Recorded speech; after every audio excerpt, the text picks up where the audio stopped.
পরমারাধ্যা জগৎ জননী শ্রী শ্রী বরদা পরম পূজ্যবাদ শ্রী শ্রী আচার্যদেব প্রত্যেকের শ্রীচরণে কোটি কোটি প্রণাম এবং উপস্থিত এখানে শ্রদ্ধেয় দীক্ষাদাতা কর্মী তার চরণে আমার প্রণাম।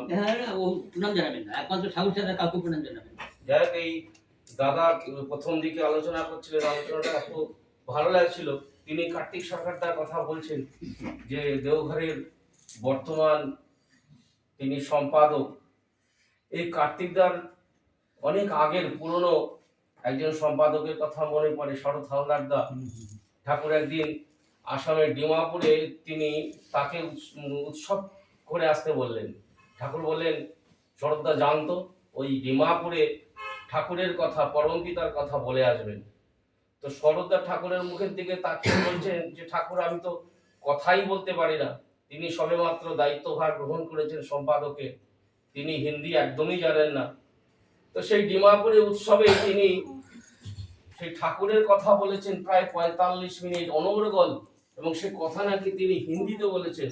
অথচ শরৎদা তিনি ঠাকুরের কাছে প্রকাশ করেছেন, না ঠাকুর, আমি হিন্দিতে বলিনি, আমি বাংলায় বলেছি। কিন্তু ওখানে ঠাকুর আর যাদেরকে পাঠিয়েছেন তার সেই ঠাকুরের সঙ্গ করা মানুষ, তারা বলছেন, না ঠাকুর, শরৎদা কিন্তু হিন্দিতেই বলেছেন। তখন অগত্যা শরৎদা কি বলবেন, ঠাকুরকে বলছেন, ঠাকুর, আমি যা কইছি তা তো আপনি কইয়াছেন, মানে আপনিই বলিয়েছেন সেই কথাটা। তিনি কিন্তু হিন্দি জানেন না, অথচ হিন্দিতেই তিনি সমস্ত ঠাকুরের কথা বলেছেন।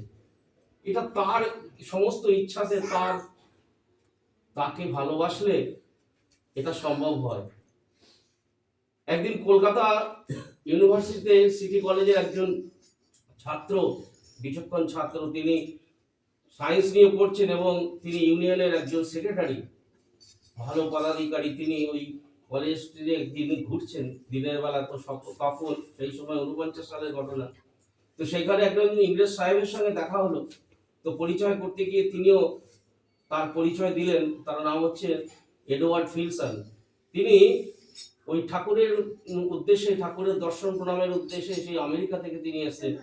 যে কারণে হোক কলেজ স্ট্রিটে তার সঙ্গে দেখা, কথোপকথন, এবং সেই চক্রবর্তীরা সেই সাহেবকে জিজ্ঞেস করছেন, আপনি কি উদ্দেশ্যে এসেছেন? তিনি বলছেন, আমি ঠাকুর নকুলচন্দ্রের দেখা সাক্ষাৎ করার জন্য, প্রণাম করার জন্য আমি এত দূর থেকে এসেছি।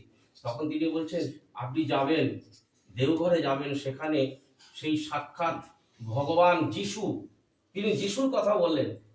তো চক্রবর্তীদা ভাবছেন, দেওঘরে তো ঠাকুর অনুকূলচন্দ্র থাকেন, কারণ উনি 46 সালে যখন দেওঘরে তিনি পদার্পণ করলেন, তারপরে তিনি দেওঘর ছেড়ে আর বেরোননি। তো সেইখানে ঠাকুর আসার পরে এই যারা যিশুর ধর্মাবলম্বী, তারা ওই ঠাকুরের মধ্যে যিশুকে দেখতে পাচ্ছেন।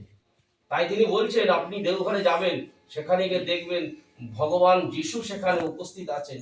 তিনি বেশ কিছুদিন পরে দেওঘরে যখন যান, তখন ওই যে ট্রেনে তিনি বৈদ্যনাথ ধাম নেমেছেন, তিনি যোশীটি বলে কিছু ছিল না তখন, বৈদ্যনাথ ধামে গিয়ে নেমে সেখান থেকে হেঁটে হেঁটে এই ঠাকুরের বাড়িতে আসেন এবং পার্লারে দেখছেন যে ঠাকুর বসে আছেন।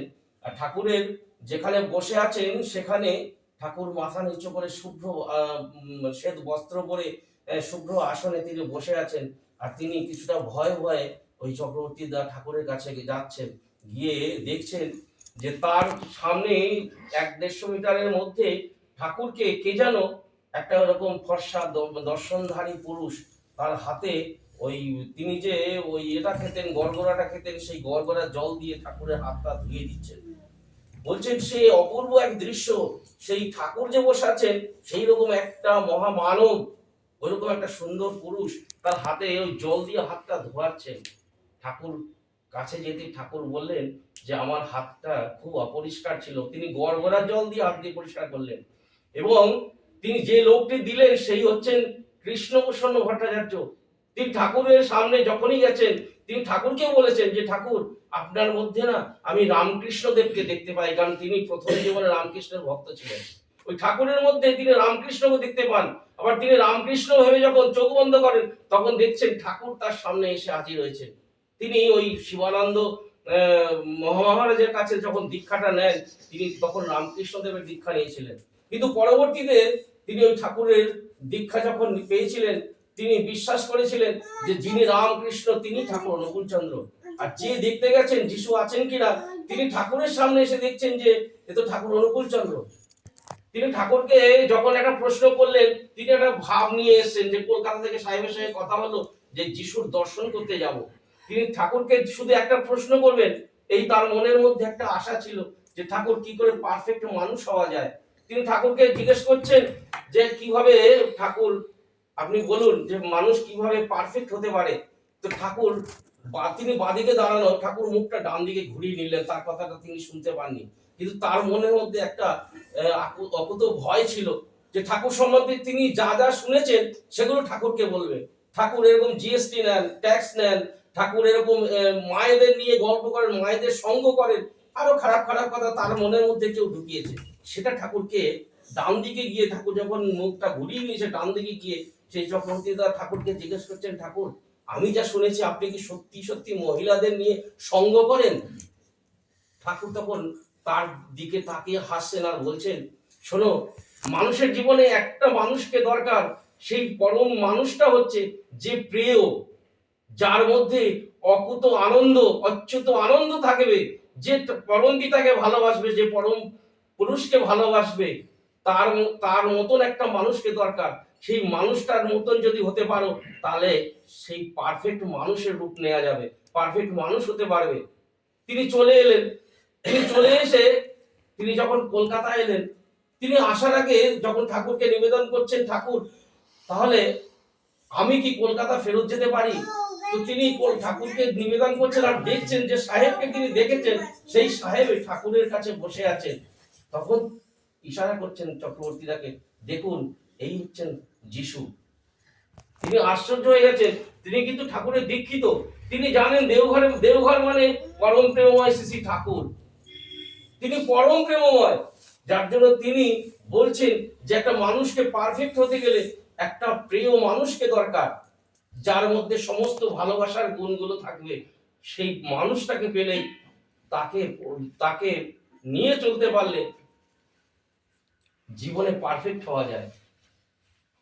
আমি আরেকটু ছোট্ট একটু কথা বলে শেষ করব, কারণ আমাদের সৎসঙ্গের প্রত্যেকটা সৎসঙ্গের মধ্যে আমরা কম বেশি সবাইকে নিয়ে সেই পরম পিতার সেই গুণগান করার জন্য আলোচনা, গান, কীর্তন সবের মধ্যে দিয়ে সেই সৎসঙ্গটাকে আমরা সংগঠিত করাই। আমরা যেভাবে সৎসঙ্গ হয় সেইভাবে আমরা এসেছি অনেক দূর থেকে। তো এই দাদার ঠাকুরের কথা একটুখানি বাংলাদেশের কথা বলি। ঠাকুর হিমায়তপুরে যেখানে ছিলেন, সেখানে একটি মানে কি বলবো মূর্খ মানুষ, যে পড়াশোনা জানে না, সেই ঠাকুরের আশ্রমে তার কাজ হচ্ছে ওই সমস্ত মানুষ যখন প্রেয়ারে বসে, প্রার্থনায় বসে এবং প্রার্থনা থেকে উঠে যায় আবার সন্ধ্যেবেলা প্রেয়ারে আসে, সেই মানুষগুলো বসার জন্য সেখানে চট বিছিয়ে দিতে হয়। সেই চটগুলো বিছিয়ে দেয় একটি মূর্খ মানুষ। হ্যাঁ, কিন্তু ওই চট বিছাতে বিছাতে দীর্ঘদিন ঠাকুরের সঙ্গ করা, ঠাকুর যতদিন বাংলাদেশে ছিলেন, তো সেই মানুষটার মধ্যে একটা সুপ্ত বাসনা ছিল যে ঠাকুরের কথা তিনি একটা কোনো প্ল্যাটফর্মে দাঁড়িয়ে তিনি আলোচনা করবেন। তো কথা প্রসঙ্গে তিনি ঠাকুরকে যখন বললেন যে আমার এরকম একটা ইচ্ছা, ঠাকুর বললেন, শোন, এই বাংলাদেশের পাবনাতে একটা ধর্মীয় সম্মেলন হবে, বিশ্ব সম্মেলন হবে। সেই বিশ্ব সম্মেলনে তোকে ওই পরম পিতার কথা বলতে হবে। তুই তো ভাবছিস ঠাকুরের কথা কি বলবি, সেখানে গিয়ে বলবি। তো সেখানে কথা বলতে গেলে তিনি বলছেন ঠাকুরকে, ঠাকুর আমি তো ইংরেজি জানি না, আমি কি করে বলবো? তো ঠাকুর তিনি বলছেন, তুই তোর ওই পুরনো ধুতিটা আছে, ধুতিটা পরিষ্কার করে ভালো করে আয়রন করে মাঞ্জা দিয়ে রাখবি, যাতে করে করে হয়, দেখলে মনে হয় এই ধুতিটা নতুন। তিনি ঠাকুর তাকে বললেন, সেইভাবে তিনি তৈরি হয়ে ঠাকুরের কাছে এসে প্রণাম করতে ঠাকুর বললেন, যা, তুই যে বিশ্ব সম্মেলনে যেখানে আমাকে ইনভাইট করেছিল সেখানে তুই গিয়ে আমার কথা বলবি। তো সেই বিশ্ব সম্মেলনে তিনি যাচ্ছেন পাবনায়, গিয়ে সেই মঞ্চে মানে প্রচুর গুণী জ্ঞানী মানুষ প্রত্যেকে বিভিন্ন ভাষায় আলোচনা করছেন, তার মধ্যে ইংরেজিটা হচ্ছে সব থেকে বেশি, যে ইংরেজিতে সেই ধর্মীয় সম্মেলনে তিনি ধর্মীয় আলোচনা করছেন। এবং তিনি যখন ডাক পেলেন তিনিও গিয়ে আলোচনা করছেন। তিনি মাইক্রোফোনের কাছে শুধু হাত জোর করে পরম পিতাকে তিনি শুধু একবার প্রণাম নিবেদন করেছেন। এবং তিনি যখন ধর্মীয় সম্মেলনে আলোচনা করেছেন, আলোচনা করার পরে সেখানে বিচারকরা তাকে প্রথম প্রাইজ দিল, তিনি প্রথম ফার্স্ট হয়েছেন। এবং তিনি যখন ওই প্রাইজটা নিয়েছেন, কি আনন্দ যে ঠাকুর আমাকে প্রাইজটা পাইয়ে দিয়েছেন। কিন্তু তার ভিতরে আরেকটা লোভ কাজ করছে, ওই প্রাইজ ঠাকুরকে দেখাবেন না। যদি ঠাকুর প্রাইজটা নিয়ে নেন, ঠাকুর যতবার দেখা করতে বলছেন তিনি ততবারই ওই ঠাকুরের কাছ থেকে দূরে সরে যাচ্ছেন। ওই প্রাইজ তিনি দেখাবেন না। ঠাকুর ততবারই জেদ করেছেন যে তুই কি প্রাইজ পেলি, আমাকে একটু দেখাতো, আমাকে একটু দেখাতো। তারপরে নিরুপায় দেখে তিনি প্রাইজ এনে, গোল্ড সেই মেডেল একটা এনে ঠাকুরকে বলছেন নিন, এটা তো আপনারই। তিনি তখন ঠাকুরকে বলছেন যে ঠাকুর আপনি আমাকে লজ্জা দেবেন না, আমি প্রাইজের অধিকারী নই। এই মেডেলটা যে আমি পেয়েছি, আপনি আমাকে যা বলিয়েছেন, আমি মাইক্রোফোনে ঠিক আপনার কথাগুলো বলেছি, আমি সব সময় শুনতে পাচ্ছি। আমাকে আপনি ইশারা করে যে যে কথাগুলো বলছেন আমি সেই সেই কথাগুলো বলছি। ঠাকুরকে ধরার এটা কারণ। তাকে ধরলে না, আমার মনের আশা, আমার মনের যে ব্যক্ত কথা, সেগুলো পরিপূরণ করেন তিনি, যার জন্য তিনি হচ্ছেন পরম পিতা। সবার মঙ্গল কামনা করি, সবাই ভালো থাকবেন। জয় গুরু। নগর থেকে এসছেন ঠাকুরের বিশিষ্ট ভক্ত বৌদা। সময় যেহেতু সংক্ষেপ, 5 মিনিট আমাদের ঠাকুরের কথা শোনাবেন।